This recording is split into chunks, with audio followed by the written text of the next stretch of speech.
அந்த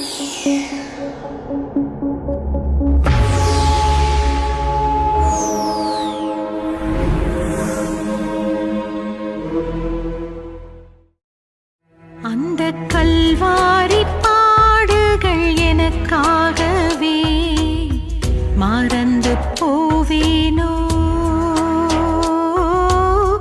மறந்து போவேனோ. அந்த கல்வாரி பாடுகள் எனக்காகவே மறந்து போவேனோ, நான் மறந்து போவேனோ. எந்தன் சிலுவை தோளில் சுமந்தே உலகை வெறுத்தே அவரின் பின்னே பின்பற்றி போக மாட்டேனோ. அந்த கல்வாரி பாடுகள் எனக்காகவே மறந்து போவேனோ, நான் மறந்து போவேனோ.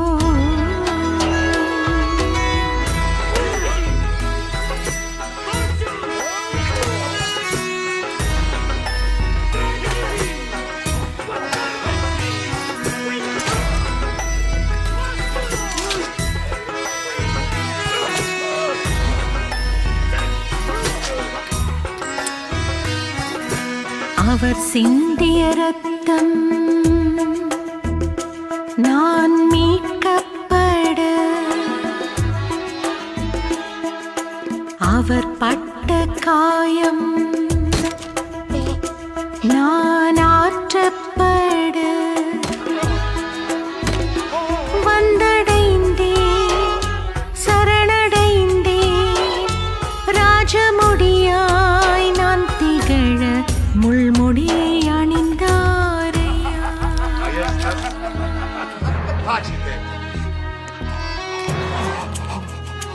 அந்த கல்வாரி பாடுகள் எனக்காகவே மறந்து போவேனோ, நான் மறந்து போவேனோ. வேதத்தை கையில் வைத்திருக்கிறவர்கள் என்னோடு கூட எடுத்துக்கொள்ளுங்கள். பழைய ஏற்பாடு நீதிமொழிகள் 23ஆம் அதிகாரம் 18ஆம் வசனம். பழைய ஏற்பாடு புஸ்தகம் நீதிமொழிகள் அதிகாரம் 23 வசனம் 18.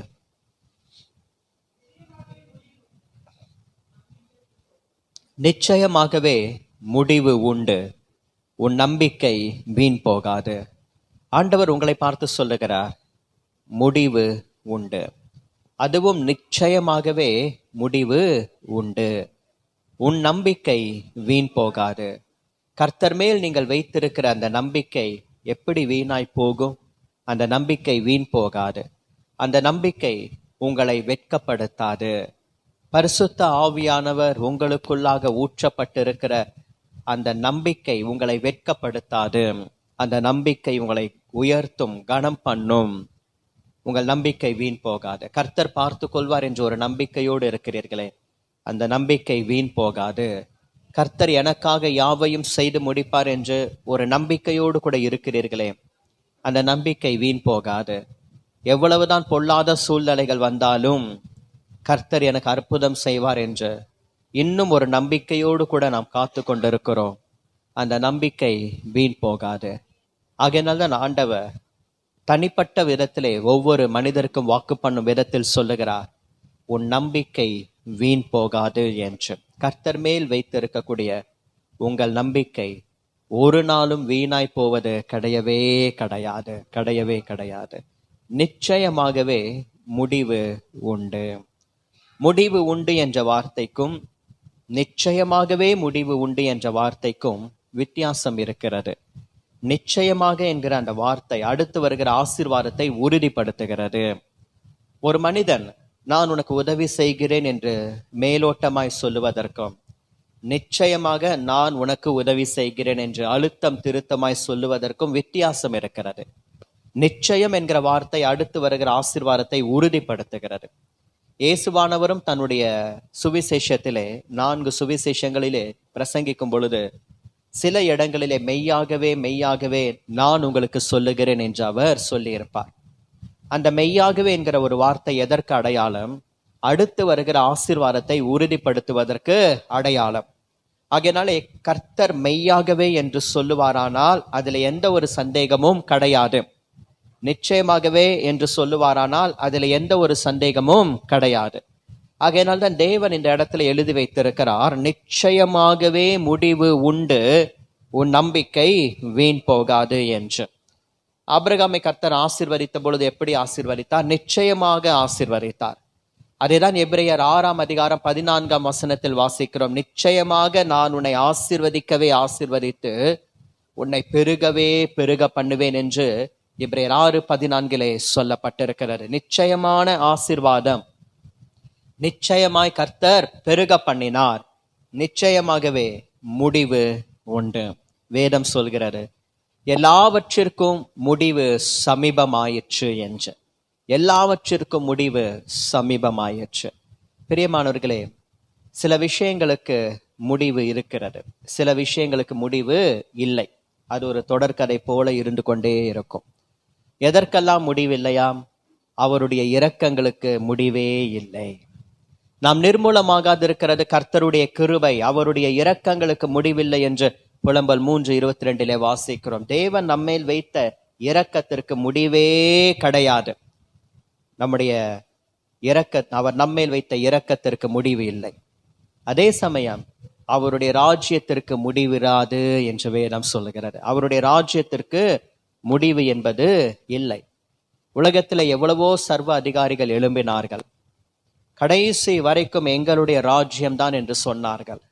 ஆனால் காணாமல் போய்விட்டார்கள். அவர்களுடைய முடிவு, அவர்களுடைய மரணம் கொடுமையாக காணப்பட்டது. அவர்களுடைய ராஜ்யம் எல்லாம் சில ஆண்டுகள் தான். ஆனால் கர்த்தாதி கர்த்தர், ராஜாதி ராஜா, வானத்திலும் பூமியிலும் சகல அதிகாரமும் படைத்தவர், சர்வ வல்லமையுள்ள தேவன், அவருடைய ராஜ்யத்துக்கு முடிவே கிடையாது. நித்திய நித்திய காலமாய் அவருடைய ராஜ்யம் இருக்க போகிறது. ஆகையினால்தான் பரமண்டல ஜபத்தை சீஷர்களுக்கு சொல்லிக் கொடுக்கும் பொழுது இயேசு ஒரு வார்த்தையை அவர்களுக்கு கற்றுக் கொடுத்தார். உம்முடைய ராஜ்யம் வருவதாக என்று ஜெபியுங்கள். அவருடைய ராஜ்யம் வருவதாக. அந்த ராஜ்யத்திற்கு முடிவே கிடையாது. உமது ஆண்டுகள் முடிந்து போவது இல்லை என்று வேதத்துல வாசிக்கிறோம். அவருடைய ஆண்டுகள் முடிந்து போவது இல்லை. ஏனென்றால் அவருடைய நாமம் ஏசாயா 9:6 சொல்லப்பட்டிருக்கிறது. நித்திய பிதா, நித்திய நித்திய காலமாய் இருக்கிறவர், சதா காலங்களிலும் உயிரோடு கூட இருக்கிறவர். ஆகையினாலே சில விஷயங்களுக்கு முடிவே இல்லை. இரக்கத்திற்கு முடிவில்லை. தேவன் நம்மேல் வைத்திருக்கக்கூடிய இரக்கத்திற்கு முடிவில்லை. அவருடைய ராஜ்யத்திற்கு முடிவே கிடையாது. அவருடைய ஆண்டுகள் முடிந்து போவது இல்லை. சில விஷயங்களுக்கு முடிவு இருக்கிறது. தேவன் சில முடிவுகளை வைத்திருக்கிறார். அந்த முடிவுகளை தான் எதிர்பார்த்து கொண்டிருக்கிறோம். எப்பொழுது இந்த பிரச்சனைக்கு ஒரு முடிவு வரும்? எப்பொழுது இந்த பலவீனங்களுக்கு ஒரு முடிவு வரும்? எப்பொழுது இந்த போராட்டங்களுக்கு முடிவு வரும்? எப்போ இந்த டிராவல் சிக்னஸ்க்கெல்லாம் ஒரு முடிவு வரும்? எதிர்பார்த்து தான் காத்து கொண்டிருக்கிறோம். யோபுவும் சொல்லுகிறார், என் முடிவு எப்படிப்பட்டது என்று நான் அறியும்படிக்கு காத்து கொண்டிருக்கிறேன். என் முடிவு எப்படிப்பட்டதாக இருக்கும் என்று யோபுவுக்கு ஒரு எதிர்பார்ப்பு இருந்தது. அந்த எதிர்பார்ப்பு ஆரம்பத்தில் அவருக்கு தெரியவில்லை. என் முடிவு எப்படிப்பட்டது? நாமும் சில முடிவுகளுக்காக காத்து கொண்டிருக்கிறோம். எப்பொழுது இந்த பலவீனம் முடிவு வரும்? எப்பொழுது இந்த பிரச்சனைக்கு முடிவு வரும்? எப்பொழுது இந்த போராட்டங்களுக்கு முடிவு வரும்? எப்பொழுது இந்த சிறையிருப்புக்கு முடிவு வரும்? சில முடிவுகளை நாம் எதிர்பார்த்து காத்து கொண்டிருக்கிறோம். ஆகையினால்தான் ஆண்டவர் வாக்கு பண்ணுகிறார், நிச்சயமாகவே முடிவு உண்டு. நிச்சயமாகவே முடிவு உண்டு. இந்த நாளிலும் செய்தியின் தலைப்பு இதுதான், முடிவு. தி எண்ட், முடிவு. தேவன் நமக்கென்று வைத்திருக்கக்கூடிய சில ஆசீர்வாதமான முடிவுகள் இருக்கிறது. அந்த ஆசீர்வாதமான முடிவுகள் என்ன? அதைதான் இன்றைக்கு இப்பொழுது நாம் தியானிக்க போகிறோம். ஒரு 3 காரியங்களை நாம் தியானிக்க போகிறோம். எப்படிப்பட்ட முடிவை கர்த்தர் நமக்காக வைத்திருக்கிறார்? முதலாவதாக, ஃபர்ஸ்ட் பாயிண்ட், யோபுவின் புஸ்தகம் 8ஆம் அதிகாரம் 7ஆம் வசனம். யோபுவின் புஸ்தகம் 8ஆம் அதிகாரம் 7ஆம் வசனம். வாசிங்கள்.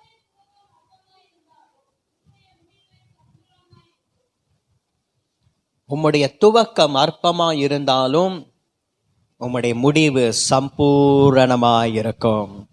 துவக்கம் அற்பமாயிருக்கலாம், ஆனால் முடிவு சம்பூரணமாயிருக்குமா? மனிதர்களுடைய குணம் என்ன? பொதுவாக அவர்கள் துவக்கத்தை பார்ப்பார்கள். துவக்கம் அற்பமாய் இருக்கிறதே, துவக்கம் இப்படி சிறுமையாய் எளிமையாய் சின்னதாய் காணப்படுகிறதே.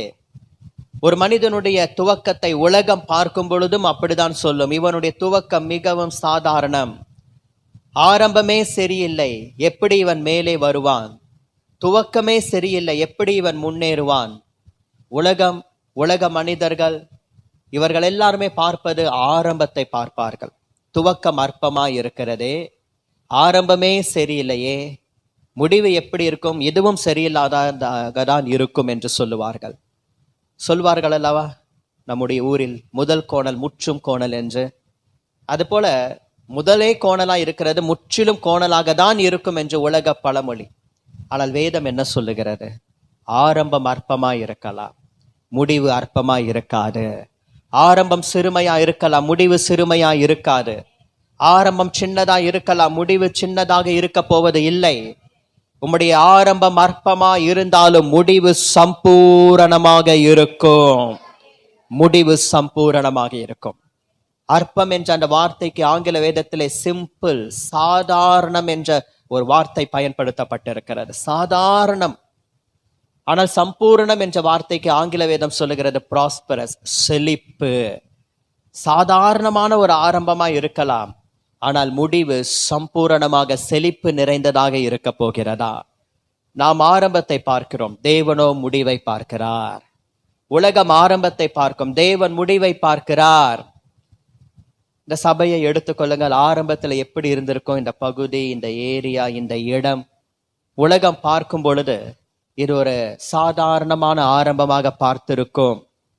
ஆனால் தேவன் ஒரு சம்பூரணமான முடிவுகளை கொடுத்து கொண்டே வருகிறார். இன்னும் சம்பூரணமான முடிவுகளை கர்த்தர் வைத்திருக்கிறார். உன்னுடைய முடிவு சம்பூரணம். நிச்சயமாகவே முடிவு உண்டு. உன் நம்பிக்கை வீண் போகாது. அந்த முடிவு சம்பூரணமான முடிவை கர்த்தர் வைத்திருக்கிறார். ஊட்ஸ் தேசத்திலே, கிழக்கத்திய புத்திரரிலே எத்தனை பேர் இருந்தார்களோ எல்லாரை பார்க்கலும் யோபு பெரிய மனுஷனாய் இருந்தான். யோபுவின் புஸ்தகம் முதல் அதிகாரத்திலே அவருடைய ஆசீர்வாதங்கள் சொல்லப்பட்டிருக்கிறது. திரளான வேலைக்காரர்கள், வேலைக்காரிகள், ஏராளமான மிருக ஜீவன்கள்.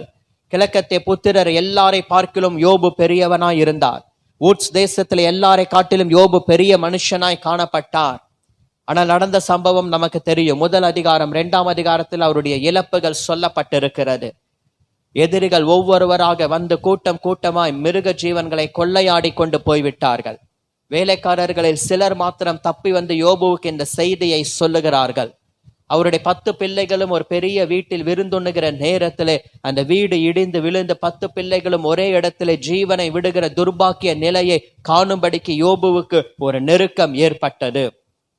அவருடைய சரீரத்தில் சுகம் இருந்தாலாகிலும் பரவாயில்லை, சரீர சுகத்தையும் அவர் இழந்து போகிறார். அவர் பார்க்கிறார், திடீரென்று உள்ளங்கால்கள் தொடங்கி உச்சந்தலை வரைக்கும் கொடிய கொப்பளங்கள் வந்து விடுகிறது. பழைய ஏற்பாடு என்றாலும் சரி, புதிய ஏற்பாடு என்றாலும் சரி, ஒரு மனிதனை தேவன் ஆசீர்வதிக்கும் பொழுது, அபிஷேகம் பண்ணும் பொழுது, அந்த ஆசீர்வாதமும் அபிஷேகமும் உச்சந்தலை முதல் உள்ளங்கால்கள் வரைக்கும். ஆகையினால்தான் 23ஆம் சங்கீதத்திலே தாவீது சொல்லுகிறார், என் தலையை எண்ணெயால் அபிஷேகம் பண்ணுகிறீர், என் பாத்திரம் நிரம்பி வழிகிறது. 133ஆம் சங்கீதத்திலே வாசிக்கிறோம், ஆரோனுடைய சிரசின் மேலே ஊற்றப்பட்ட அபிஷேக தைலம் அவனுடைய தாடியிலே வடிந்து அவனுடைய அங்கிகளில் எல்லாம் இறங்குகிறது என்று. உச்சந்தலையிலிருந்து உள்ளங்கால்கள் வரைக்கும் அந்த அபிஷேகம் ஊற்றப்படுகிறது. சாமுவேல் தீர்க்கதரிசி சவுலை அபிஷேகம் பண்ணும் பொழுது தைல குப்பியை எடுத்து அவருடைய சிரசின் மேலே ஊற்றினார், அபிஷேக தைலம். தாவீதை அபிஷேகம் பண்ணும் பொழுது தைல கொம்பை எடுத்தார், உச்சந்தலையில ஊற்றுகிறார், ஒரு அபிஷேகம் இறங்குகிறது. தைல குப்பிக்கும் தைல கொம்புக்கும் வித்தியாசம் இருக்கிறது. தைல குப்பி என்றால் ஒரு சின்ன அளவு, தைல கொம்பு என்றால் அதனுடைய அளவு பெரியது. ஆகையினால்தான் தாவீது சொல்லுகிறாரோ என்னமோ, என் கொம்பை காண்டா மிருகத்தின் போல உயர்த்துகிறேன். ஏனென்றால் ஆரம்பமே கொம்பிலே அபிஷேகம். ஆரம்பம் அற்பமாய் இருந்தது, முடிவு சம்பூரணமாக இருக்கும். யோபுனுடைய இழப்புகளை பார்த்து, அவர் எல்லாவற்றையும் இழந்து போனதை பார்த்து அந்த ஊட்ஸ் தேசத்தில் இருக்கிற எல்லாரும் சொல்லி இருப்பார்கள், இதுதான் யோபுனுடைய முடிவு. கடைசி வரைக்கும் சாம்பலிலே இருக்க வேண்டும், கடைசி வரைக்கும் இந்த கொப்பளங்களினாலே அவர் வாதிக்கப்பட வேண்டும். அவருடைய மனைவி சொல்லுகிறாள், நீர் இன்னும் உம்முடைய உத்தமத்தில் உறுதியா இருக்கிறதுன்னு தேவனை தூஷித்து ஜீவனை விடும். ஆனால் யோபு சொல்லுகிறார், நீ பைத்தியக்காரி பேசுகிறது போல பேசுகிறாய். தேவனிடத்திலிருந்து நன்மையை பெற்ற நாம் தீமையை பெற வேண்டாமா? தேவனிடத்திலிருந்து நன்மையை பெற்ற நாம் தீமையை பெற வேண்டாமா? இவைகள் எல்லாவற்றிலும் யோபு தான் உதடுகளினால் பாவம் செய்யவில்லை, தேவனை பற்றி குறை சொல்லவும் இல்லை. அவருடைய மனைவி அவரை விட்டு போய்விட்டார். ஒரு ஓட்டை எடுத்துக்கொண்டு சாம்பலிலே உட்கார்ந்து கொண்டு கொப்பளங்களை சுரண்டி கொண்டிருந்த நிலை யோபுவுக்கு ஏற்பட்டது. ஆங்கில வேதம் சொல்லுகிறது, உடைக்கப்பட்ட ஒரு ஓட்டின் சின்ன துண்டு பகுதி தான் அவருடைய கையிலே கிடைத்தது, முழு ஓடும் அல்ல, ஒரு சின்ன துண்டு பகுதி. அதை வைத்து கொப்பளங்களை சுரண்டி கொண்டு பகல் வந்தால் எப்பொழுது இரவு வரும், இரவு வந்தால் எப்பொழுது பகல் வரும். இதுதான் யோபுவனுடைய நிலை. சரீரம் நாறி போனது.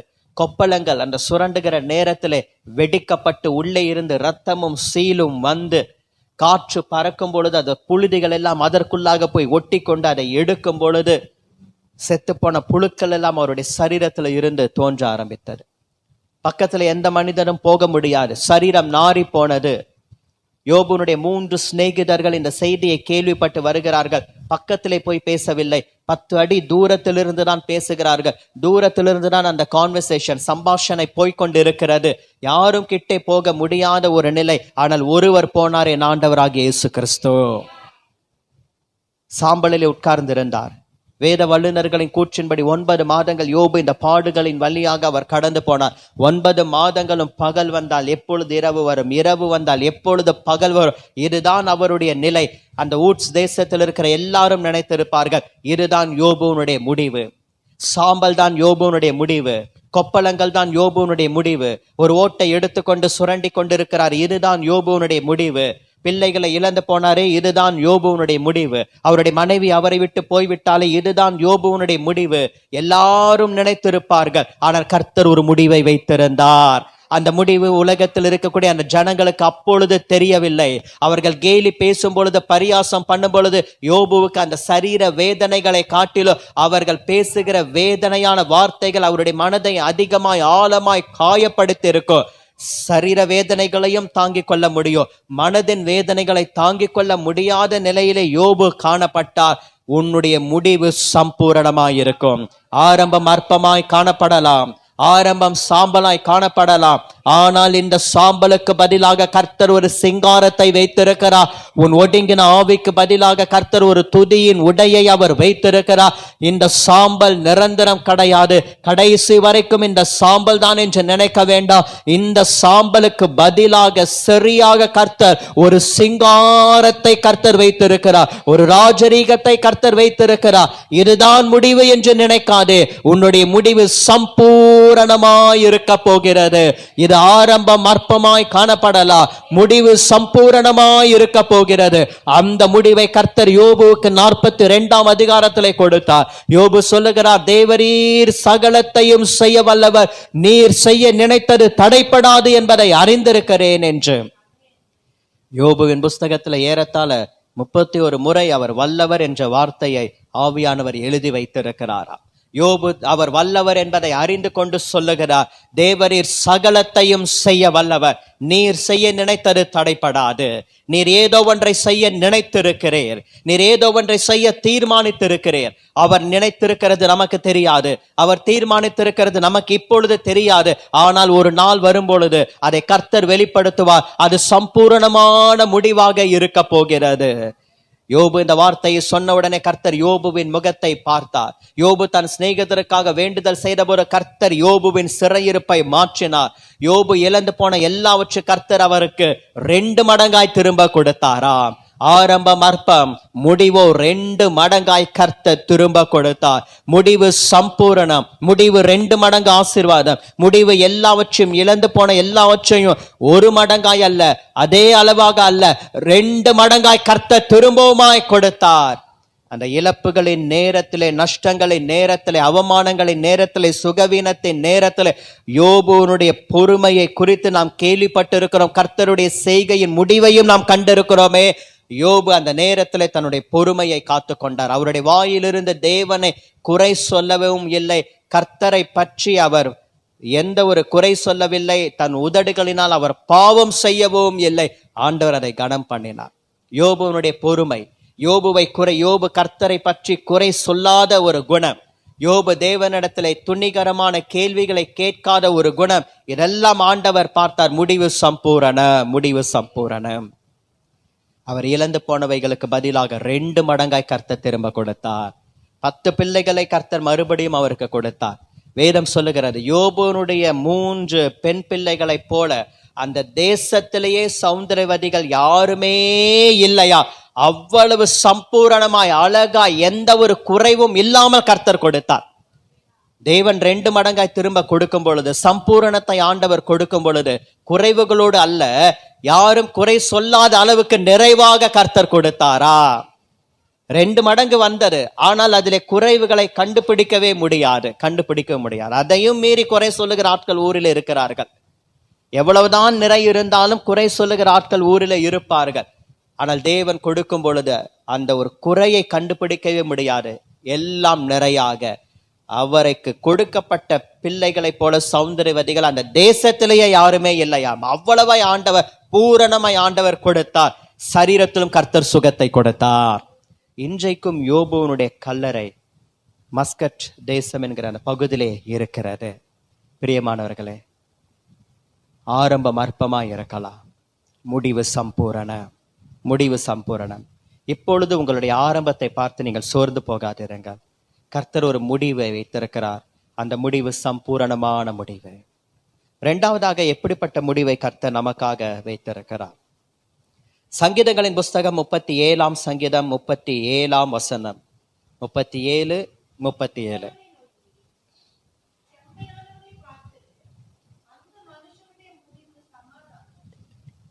நீ உத்தமனை நோக்கி செம்மையானவனை பார்த்திரு, அந்த மனுஷனுடைய முடிவு சமாதானம். உத்தமனுக்கு கர்த்தர் ஒரு முடிவை வைத்திருக்கிறார். செம்மையானவனுக்கு கர்த்தர் ஒரு முடிவை வைத்திருக்கிறார். அந்த உத்தமனுடைய முடிவு என்ன? செம்மையானவனுடைய முடிவு என்ன? சமாதானம்.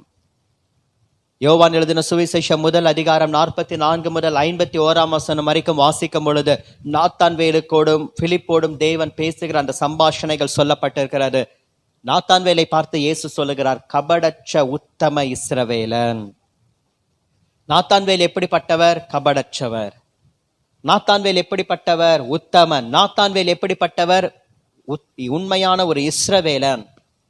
நீங்களும் நானும் நாத்தான்வேலை போல காணப்பட வேண்டும். கபடற்றவர்களாக, புறாக்களை போல கபடற்றவர்களாக காணப்பட வேண்டும். நாத்தான்வேலை போல ஆவிக்குரிய இஸ்ரவேலர்களாக, புதிய ஏற்பாட்டு இஸ்ரவேலர்களாக காணப்பட வேண்டும். நாத்தான்வேலை போல உத்தமனாய் காணப்பட வேண்டும். உத்தமனுக்கு கர்த்தர் ஒரு முடிவை வைத்திருக்கிறார். ஆகையினால் தான் எஜமான் பாராட்டுவார், நல்லது உத்தமும் உண்மையுமுள்ள ஊழியக்காரனே, உன் எஜமானுடைய சந்தோஷத்திற்குள் பிரவேசி என்று சொல்லுவார். உத்தமனை நீ நோக்கிப்பார், செம்மையானவனை நீ பார்த்திரு. அந்த மனுஷனுக்கு கர்த்தர் வைத்திருக்கிற முடிவு சமாதானம்.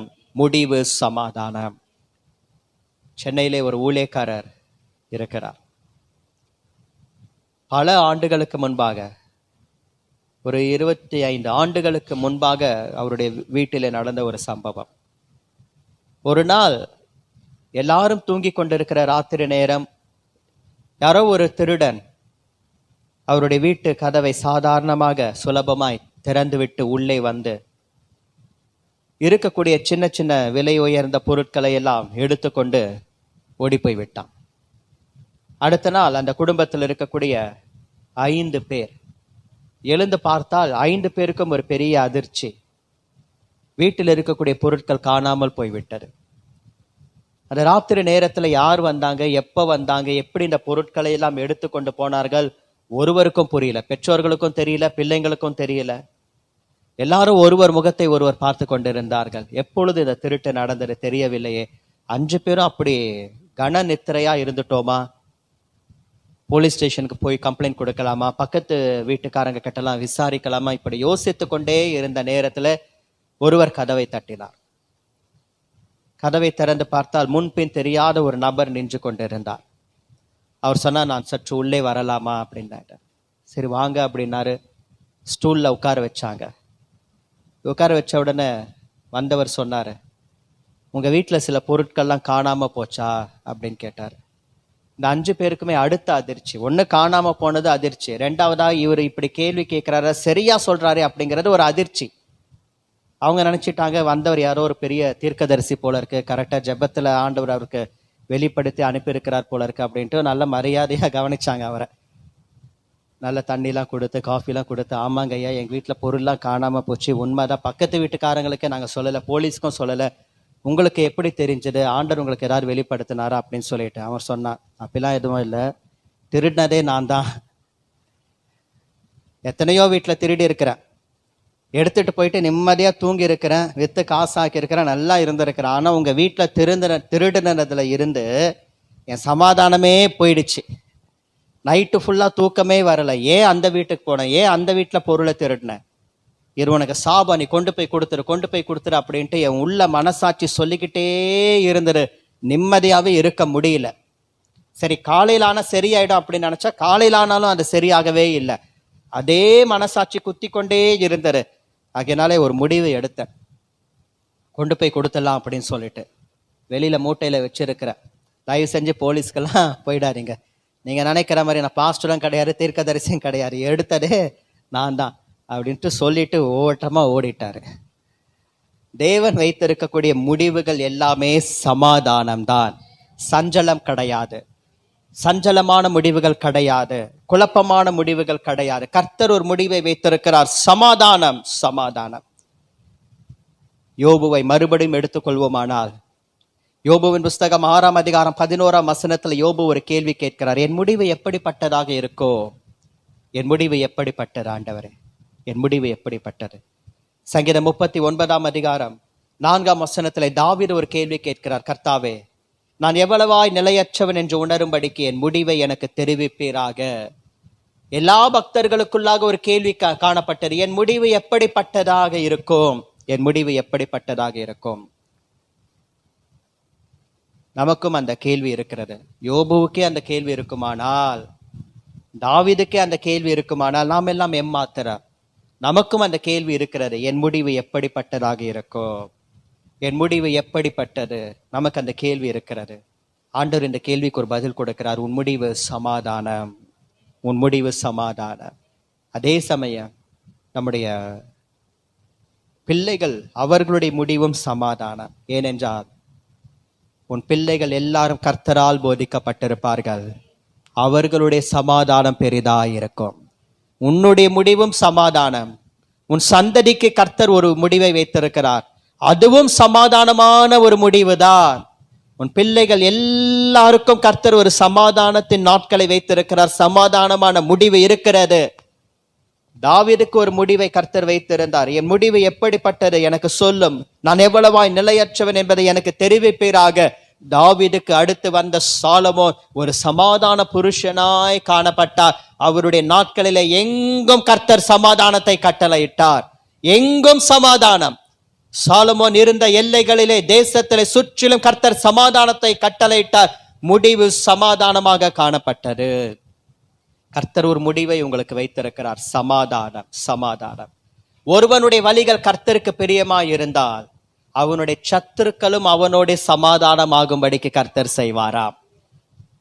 நம்முடைய வழிகள் கர்த்தருக்கு பிரியமாய் இருக்கிறது, நம்முடைய ஜெபம் கர்த்தருக்கு பிரியமாய் இருக்கிறது, நாம் நீதிமான்கள் கர்த்தருக்கு பிரியமாய் இருக்கிறோம். ஆகையினாலே நம்முடைய சத்துருக்களும் நம்மோட வந்து சமாதானமாக இருக்கும்படிக்கு ஆண்டவர் செய்வாராம். நம்முடைய சத்துருக்கள் என்று நாம் நினைத்து கொண்டிருக்கிறோமே, அவர்கள் வந்து சமாதான வார்த்தைகளை பேசுவார்களா? உன்னுடனே மாத்திரம் கர்த்தர் இருக்கிறார் என்று சொல்லி உன்னை பணிந்து கொண்டு உன் காலின் தூளை நக்குவார்கள். உன்னோடு கூட கர்த்தர் இருக்கிறார் என்பதை அவர்கள் அறிந்து கொள்ளும்படி கர்த்தர் செய்வார். நான் கர்த்தர், எனக்கு காத்திருக்கிறவர்கள் வெட்கப்படுவது இல்லை என்பதை அப்பொழுது அறிந்து கொள்வாய் என்று ஆண்டவர் சொல்லியிருக்கிறாரே. உன் சத்துருக்கள் உன்னோடு கூட சமாதானம் ஆகும்படிக்கு ஆண்டவர் செய்தருளுவார். உன் சத்துருக்கள் உன்னோடு கூட சமாதானம் ஆவார்கள். ஏன்? நம்முடைய வழிகள் கர்த்தருக்கு பிரியமா இருக்கிறபடினாலே. உதாரணத்துக்கு ஏசாவையும் யாக்கோபையும் எடுத்துக்கொள்ளுங்கள். ஆதியாகமம் 33ஆம் அதிகாரம் 1 முதல் 4 வசனங்களிலே நாம் வாசிக்கும் பொழுது ஏசாவும் யாக்கோபும் சமாதானமாய் மாறுகிறார்கள். யாக்கோபு 32ஆம் அதிகாரத்தில் அவருக்குள்ளாக ஒரு பயம் காணப்படுகிறது. 32ஆம் அதிகாரத்தில் யாக்கோபு பயந்தது 33ஆம் அதிகாரத்திலே சமாதானமாக முடிந்தது.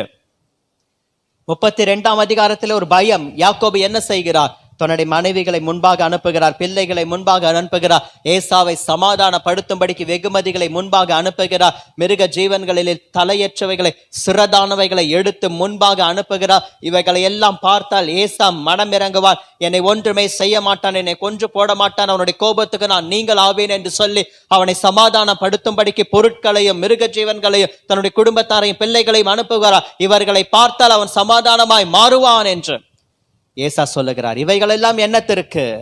இவைகள் எல்லாம் அல்ல, இதையும் கடந்து யாக்கோபே நான் உன்னை சிநேகிக்கிறேன் என்று அந்த இடத்துல ஏசா யாக்கோபோடு கூட சமாதானமாய் மாறுகிறார்.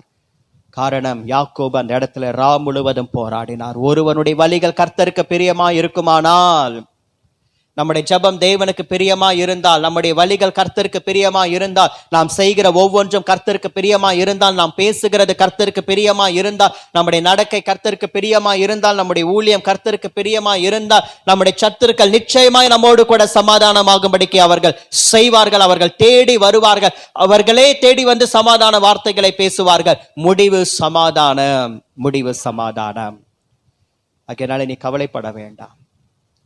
நீ உத்தமனை நோக்கி செம்மையானவனை பார்த்திரு, அந்த மனுஷனுடைய முடிவு சமாதானம். கர்த்தர் ஒரு முடிவை வைத்திருக்கிறார், சமாதானமான ஒரு முடிவு.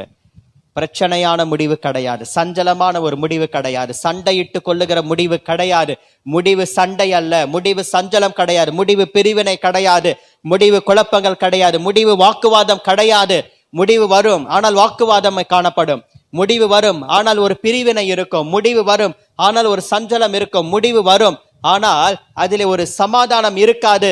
இதெல்லாம் உலகத்திற்கு. இன்றைக்கு இந்த ஆலயத்துக்கு வந்து இருக்கக்கூடிய அன்பு தேவ ஜனமே, உங்கள் ஒவ்வொருவருக்கு கர்த்தர் வாக்கு பண்ணுகிறார், முடிவு இருக்கிறது. அது வாக்குவாதம் அல்ல, அது சமாதானம். அது சஞ்சலம் அல்ல, அது சமாதானம். அது நிம்மதியை கெடுப்பது அல்ல, அது சமாதானமாக இருக்கும். உன்னுடைய முடிவு மற்றவர்களுடைய முடிவை போல இருக்காது. கர்த்தர் உன்னோடு கூட இருக்கிறபடினாலே உன் முடிவு சமாதானமாய் இருக்க போகிறது.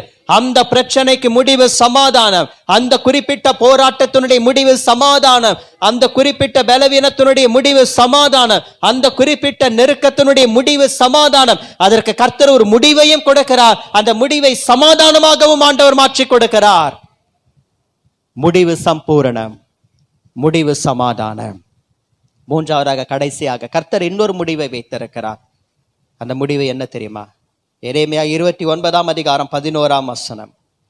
எரேமியா 29ஆம் அதிகாரம் 11ஆம் வசனம்.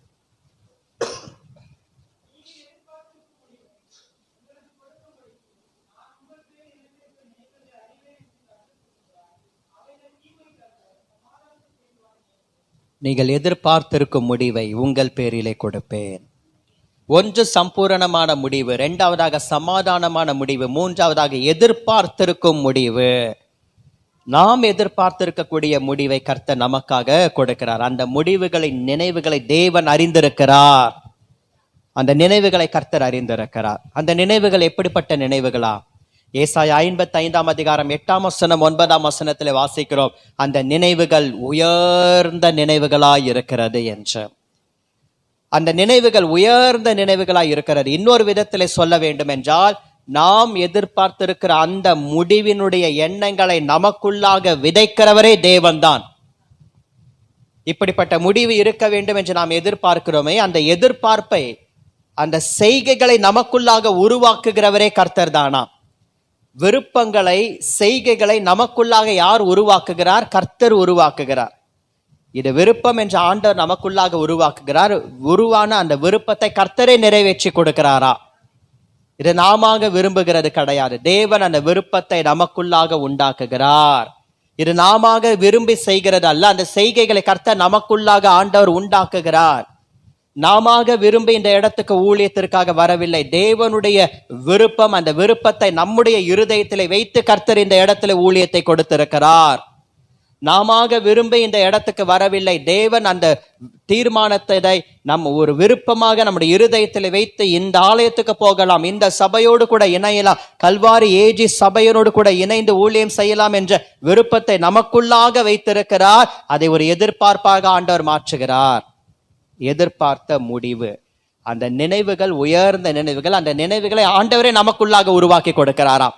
நாம நினைக்கவில்லை, தேவன் அந்த நினைவுகளை நமக்குள்ளாக வைக்கிறார்.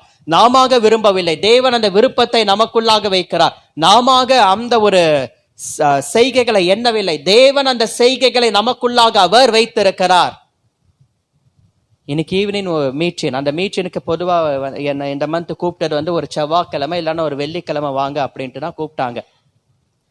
ஆனா நான் சொன்ன டேட் அவங்களுக்கு ஒத்து வரல, அவங்க சொன்ன டேட் எனக்கு ஒத்து வரல. கடைசியா 22ஆம் தேதி இன்னைக்கு தான் டேட்டு சரியா அவங்களுக்கும் அமைஞ்சது, எனக்கும் அமைஞ்சது. சரியா வந்துட்டோம்.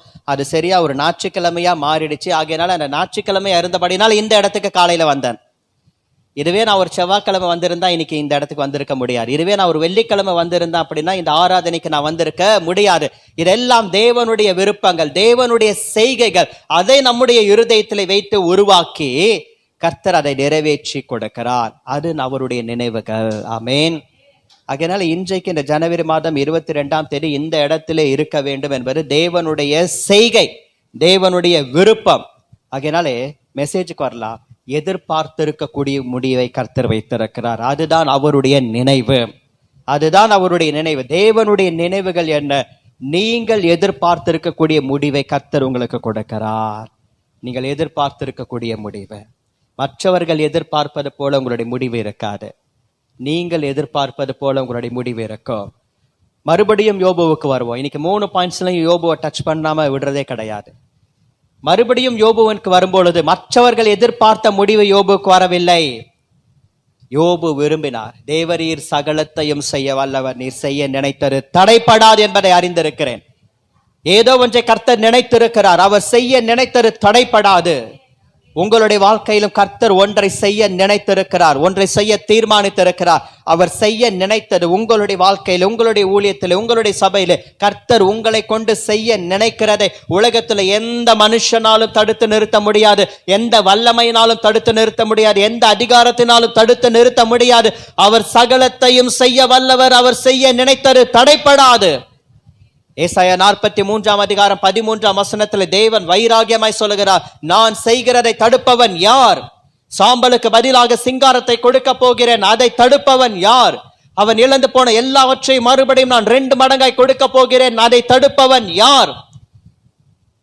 1 மடங்கு ஆசீர்வாதம் இருக்கும் பொழுது சத்துருக்கள் வரலாம், மிருக ஜீவன்களை கொள்ளையாடி கொண்டு போகலாம். ஆனால் 2 மடங்கு ஆசீர்வாதங்கள் வந்தது, அதற்கு அடுத்ததாக சத்துருக்கள் வரவில்லை.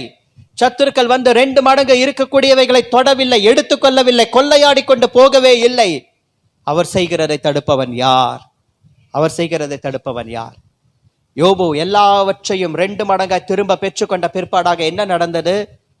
எல்லாருமே யோபுவை தேடி வந்து அவரவர்கள் தங்களுடைய கையில் இருக்கக்கூடிய மோதிரம், ஆபரணம் இதெல்லாம் கொடுத்துட்டு போறாங்களாம். பாருங்க, ஒரு மனுஷன் கஷ்டத்துல இருக்கும் பொழுது, சாம்பல்ல இருக்கும் பொழுது ஒருத்தர் வந்து விசாரிக்கல, சாப்பிட்டியா, என்ன எப்படி இருக்கிற, ஒருத்தரும் கேட்கல. ஆனா எல்லாம் வந்த அப்புறமா ஜனங்க தேடி வந்து கொடுக்கறாங்களா? அதுதான் உலகம். அது எப்போ? யோபுவின் காலத்திலேயே இருந்தது, இப்பவும் இருக்கு. நம்ம ஊர்லயும் இருக்கு இல்லையா? பாண்டிச்சேரிலையும் இருக்கு, தமிழ்நாட்டிலையும் இருக்கு, மெட்ராஸ்லயும் இருக்கு, கள்ளக்குறிச்சியிலும் இருக்கு, எல்லா ஊர்லயும் இருக்கிறாங்க. அதனாலே யோபு மற்றவர்கள் எதிர்பார்த்த முடிவின்படி அல்ல, அவர் ஒரு முடிவை எதிர்பார்த்தார்.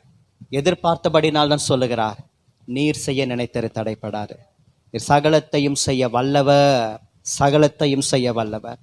இன்றைக்கு கர்த்தர் உங்களுக்கு ஒரு பிரதானமான வாக்குத்தத்தம் கொடுக்கிறார். உங்களுடைய வாழ்க்கையில் அவர் சகலத்தையும் செய்ய வல்லவர் என்பதை ஆண்டவர் நிரூபிப்பார். அவர் சகலத்தையும் உங்களுக்காக செய்து முடிக்க போகிறார்.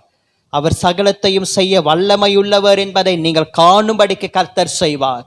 உங்களுடைய வாழ்க்கையில அவர் செய்ய நினைத்தது தடைப்படாது. உங்களுடைய வேலையில அவர் செய்ய நினைத்தது தடைப்படாது. உங்கள் பிள்ளைகளுடைய வாழ்க்கையில் அவர் செய்ய நினைத்தது தடைப்படாது. உங்களுடைய ஊழியத்திலே அவர் செய்ய நினைத்தது தடைப்படாது. கர்த்தர் ஒரு தீர்மானத்தை வைத்திருக்கிறார். அந்த தீர்மானத்தின்படிதான் முடிவுகள் இருக்க போகிறது.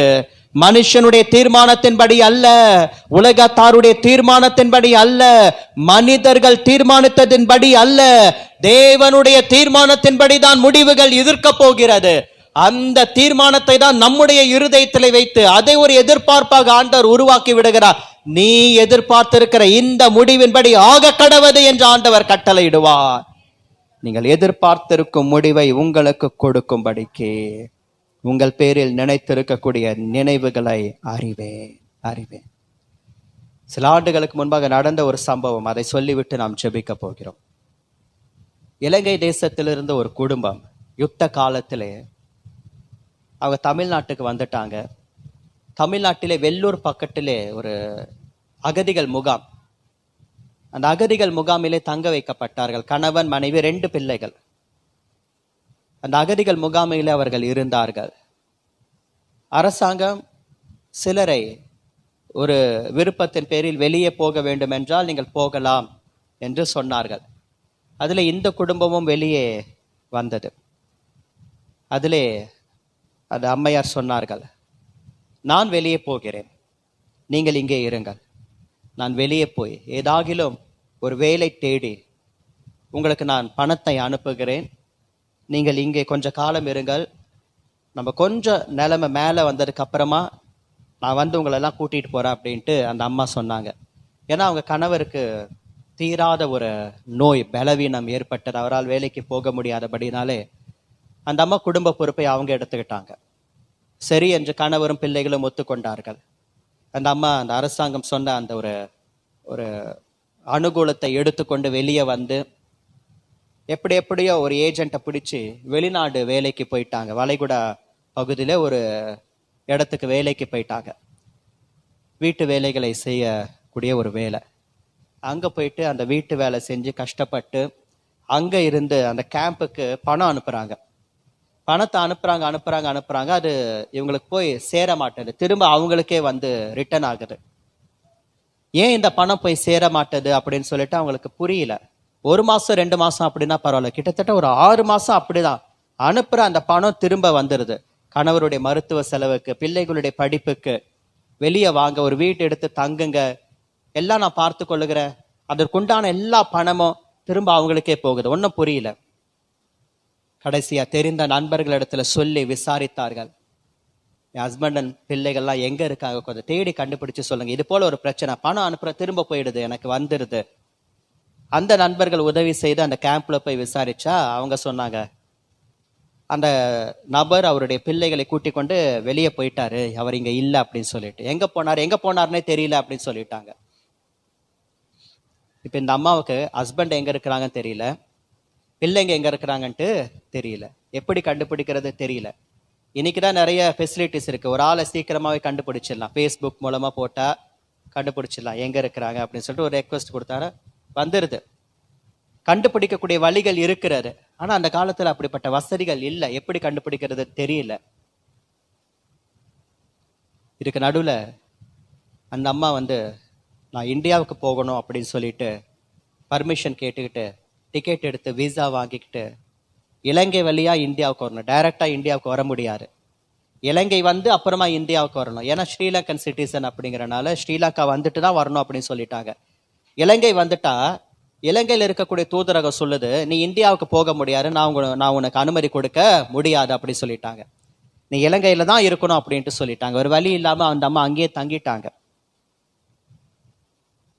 இதுக்கு நடுவில் ஒரு விஷயம் நடக்குது. சென்னையில பட்டாபிராம் அப்படிங்கிற ஒரு ரயில்வே ஸ்டேஷன்ல இந்த ஹஸ்பண்ட் 2 பிள்ளைங்க பிளாட்ஃபார்ம்ல உட்காந்துட்டு இருக்கிறாங்க. ஓடாத ஒரு ட்ரெயின் அந்த பிளாட்ஃபார்ம்ல நின்றுகிட்டு இருந்தது. இந்த 2 சின்ன பிள்ளைங்க அதுல ஏறி விளையாடிக்கிட்டு இருந்தாங்க. விளையாடிட்டு இருக்கும் பொழுது அந்த ட்ரெயின் வந்து கிளம்ப ஆரம்பிச்சிடுச்சு. அந்த ட்ரெயின் மூவ் ஆயிடுச்சு. இந்த பிள்ளைங்களுக்கு இறங்க தெரியல, சத்தம் போடுறாங்க, அப்பா அப்பா அப்படின்ட்டு சத்தம் போடுறாங்க. அவரு அசைவில்லாமல் அப்படியே உட்காந்துட்டு இருக்கிறாரு. ட்ரெயின் கிளம்பி ஓடிடுச்சு. அக்கம் பக்கத்துல இருக்கிறவங்க வந்து சத்தத்தை கேட்டு ஓடி வந்து, பிள்ளைங்க கூப்பிடுறாங்களே, இந்த ஆள் அசையாம இருக்கிறாரு அப்படின்னு சொல்லிட்டு தட்டி பார்த்தா சரிஞ்சு கீழே விழுந்துட்டாரு. உட்கார்ந்த இடத்துலயே மரணம், இறந்துட்டாரு. இப்ப அம்மா எங்க இருக்கிறாங்க தெரியல, அப்பா இறந்தது பிள்ளைங்களுக்கு தெரியல. 2 பிள்ளைகளும் எங்கேயோ ட்ரெயின்ல போயிட்டாங்க.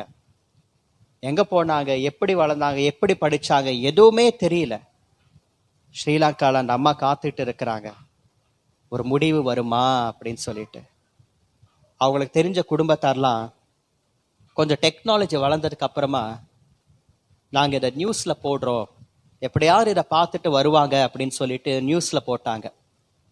ஸ்ரீலங்கா நியூஸ்ல போட்டாங்க. ஸ்ரீலங்காவில் ஒரு பேப்பர், ஒரு வீரகேசரி அப்படின்னு சொல்லிட்டு ரொம்ப பிரபலமான ஒரு பேப்பர். சமீபத்தில் இந்திய அரசாங்கம் அந்த வீரகேசரி நியூஸ் பேப்பருடைய நிறுவனருக்கு ஒரு கௌரவ பதக்கம் கொடுத்து கௌரவிச்சாங்க. அந்த நியூஸ் பேப்பர்லாம் வந்தது. அதை பார்த்து ஒரு என்ஜிஓ ஆர்கனைசேஷன், தொண்டு நிறுவனம், நாங்கள் இதுக்கு உதவி செய்கிறோம் அப்படின்னு சொல்லிட்டு களத்தில் இறங்கினாங்க.